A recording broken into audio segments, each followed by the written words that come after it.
नमस्कार। लोकमत भारत के खास बुलेटिन में आप सभी का बहुत बहुत स्वागत है। मैं आपके साथ मोनिका राठौड़। अमेरिका में एक बार फिर से शटडाउन की स्थिति बन रही है। अमेरिकी सरकार आंशिक रूप से बंद हो गई। ये स्थिति कांग्रेस द्वारा डेडलाइन से पहले 2026 का फेडरल बजट पास करने में नाकाम होने से सामने आई है। अमेरिकी सांसदों ने उम्मीद जताई कि कांग्रेस में अगले हफ्ते की शुरुआत में सीनेट के समर्थन से फंडिंग पैकेज को मंजूरी मिल जाएगी और आंशिक बंदी के आसार खत्म हो जाएंगे। बता दें कि हाल ही में फेडरल इमिग्रेशन एजेंटों की कार्रवाई के दौरान आईसीई एजेंटों की गोली लगने से 2 लोगों की मौत हो गई थी। इस बात को लेकर मिनियापोलिस में भीषण प्रदर्शन चल रहा है। फंडिंग में ये कमी डेमोक्रेटिक गुस्से के बीच बातचीत टूटने के बाद हुई। बताया जा रहा है कि इस घटना से डिपार्टमेंट ऑफ होमलैंड सिक्योरिटी के लिए फंडिंग पर चर्चा रुक गई, जो बजट बातचीत में एक मुख्य मुद्दा था। डेडलाइन तक कोई समझौता न होने की वजह से कई गैर जरूरी सरकारी काम रोक दिए गए। इस शटडाउन से शिक्षा, स्वास्थ्य, हाउसिंग और रक्षा वगैरह की देखरेख करने वाले डिपार्टमेंट पर असर पड़ा है। हालांकि दोनों पार्टियों के कांग्रेस नेताओं ने ये पार्शियल शटडाउन जल्द ही खत्म होने की उम्मीद जताई है।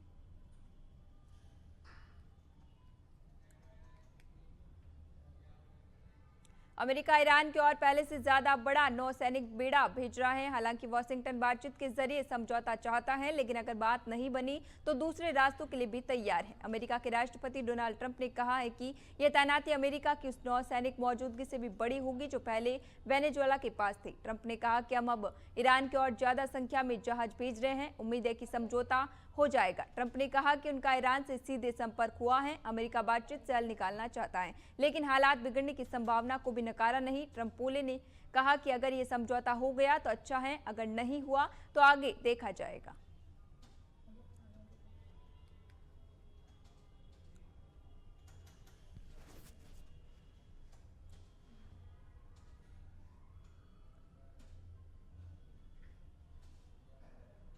अजित पवार के निधन के बाद महाराष्ट्र में राजनीतिक गतिविधियां तेज हो गई है। एनसीपी में एकीकरण की बातें तेज होने लगी हैं। शरद पवार के बारामती घर पर आज सुबह पवार परिवार की बैठक हुई। इस बैठक में सुप्रिया सुले, रोहित पवार, युगेंद्र पवार और शरद पवार शामिल हुए। इसके अलावा शरद गुट के नेता भी बैठक में शामिल होने पहुंचे। महाराष्ट्र में एनसीपी के दोनों गुटों के विलय पर शरद पवार ने कहा कि अजित पवार की भी इच्छा थी, इसे जरूर पूरा होना चाहिए। उन्होंने कहा कि अजित, शशिकांत शिंदे और जयंत पाटिल ने दोनों गुटों के विलय के बारे में बातचीत शुरू की थी। उन्होंने बताया कि 12 फरवरी को विलय का ऐलान होना था, लेकिन दुर्भाग्य से अजीत उससे पहले हमें छोड़कर चले गए। अजीत पवार ने 17 जनवरी को बारामती में शरद पवार से मुलाकात की थी। मीटिंग के दौरान दोनों पार्टियों की सीनियर नेताओं ने बारामती एग्रीकल्चर एग्जीबिशन जिला परिषद के चुनाव को लेकर बातचीत की थी। इस मुलाकात के 11 दिन बाद अजीत पवार की प्लेन क्रैश में मौत हो गई।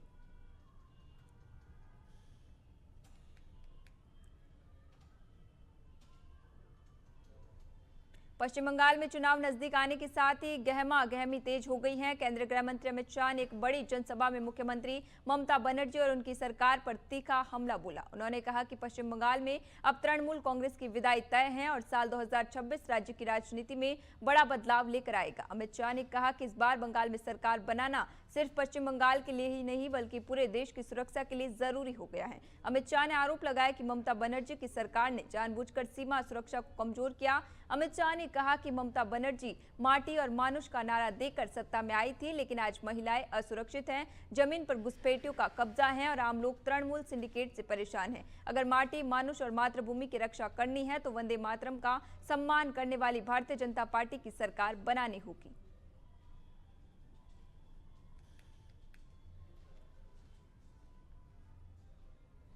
रविवार को केंद्र सरकार बजट पेश करेगी। इस बजट को लेकर देश भर में चर्चाएं तेज हैं और हर वर्ग को इससे खास उम्मीदें हैं। इसी क्रम में मध्य प्रदेश की आर्थिक राजधानी इंदौर में लोकमत भारत ने लोगों से बातचीत कर उनकी राय जानी।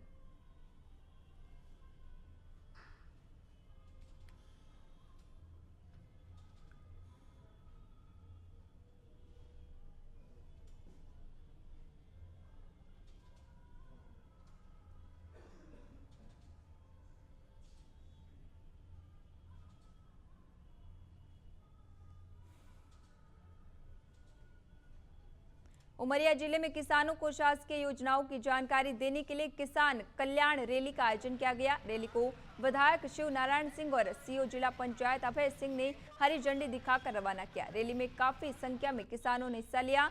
शहर के प्रमुख मार्गों से होकर निकली इस रैली ने सरकारी योजनाओं का प्रचार किया। रैली का उद्देश्य किसानों को सरकार की किसान हितैषी योजनाओं के बारे में जानकारी देना था। इसी दौरान प्रतिभागियों ने पोस्टर, बैनर और नारों के माध्यम से लोगों तक योजनाओं की जानकारी पहुंचाई।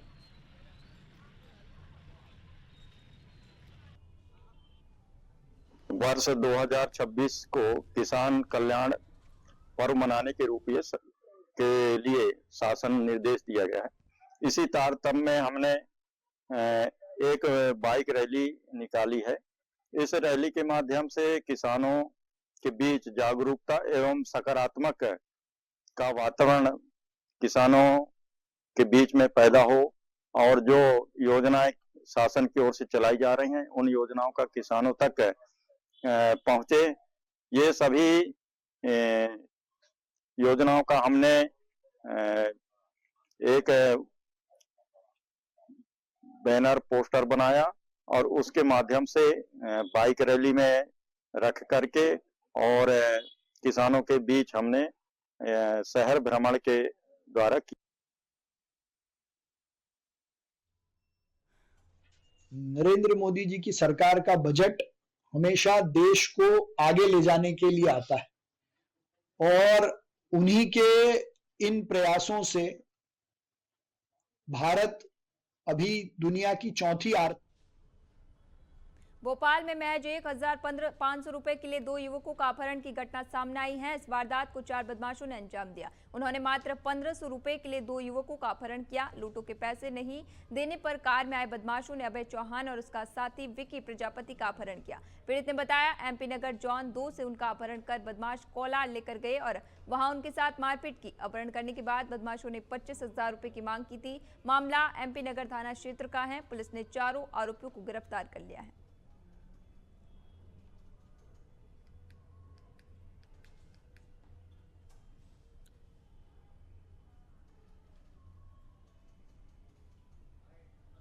की घटना है। एक अभय चौहान करके एक लड़का और उसका मित्र है। इनका अपने 4 जो साथी हैं इनके जो पैसे को लेकर कुछ विवाद था। करीब 1,500 रुपये का कुछ इनका विवाद था और इस पैसे को लेने के लिए ये लोग इसके पास जो फरियादी इनके पास पहुंचे और वहां से चाय सुट्टा बार के यहाँ से इसको दोनों को ले जाकर कोलार क्षेत्र में फिर इनके साथ मारपीट के 11,000 रुपये अपने खाते में इनसे डलवा लिए दोनों लड़कों से। इस पर से मामला पंजीबद्ध कर चारों आरोपियों को राउंड अप कर लिया गया है और इसमें अग्रिम इन्वेस्टिगेशन की जा रही है। इंदौर के श्रीदेवी अपार्टमेंट में 14 साल के बच्चे की हत्या से हड़कंप मच गया। घटना की जानकारी मिलने पर पुलिस अली की तलाश में जुटी है। उसने स्नीफर डॉग की मदद से अली को ढूंढा। अली के लापता होने से क्षेत्र में सनसनी फैल गई है। साइकिलिंग करते हुए कल रात का अली का वीडियो सामने आया। जांच के दौरान पुलिस को बच्चे का शव 42 नंबर फ्लैट में पलंग में मिला। पुलिस को खून से सना हुआ जैकेट और बैग भी मिला।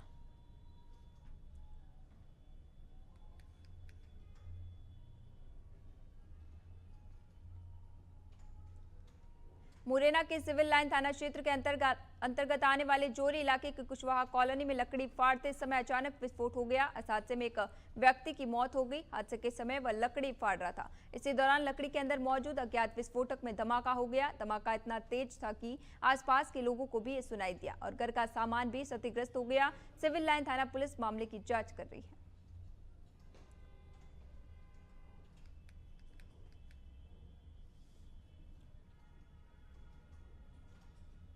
सघन रेस्क्यू अभियान के बाद राला मंडल अभ्यारण्य की रेस्क्यू टीम ने तेंदुए को सुरक्षित पकड़ लिया। इंदौर के सना वादिया में पिछले 1 सप्ताह से तेंदुए की मौजूदगी से दहशत का माहौल बना हुआ था। रेस्क्यू के बाद मादा तेंदुए को प्रारंभिक स्वास्थ्य परीक्षण के लिए कमला नेहरू प्राणी संग्रहालय लाया गया। प्राणी संग्रहालय प्रभारी डॉक्टर उत्तम यादव ने बताया कि परीक्षण में तेंदुआ स्वस्थ पाई गई। इसके बाद वन विभाग की टीम ने तेंदुए को जंगल में छोड़ दिया। मध्य प्रदेश की टाइगर स्टेट के साथ साथ तेंदुआ स्टेट भी घोषित किया गया है, जिससे इंदौर संभाग में तेंदुए की संख्या बढ़ रही है।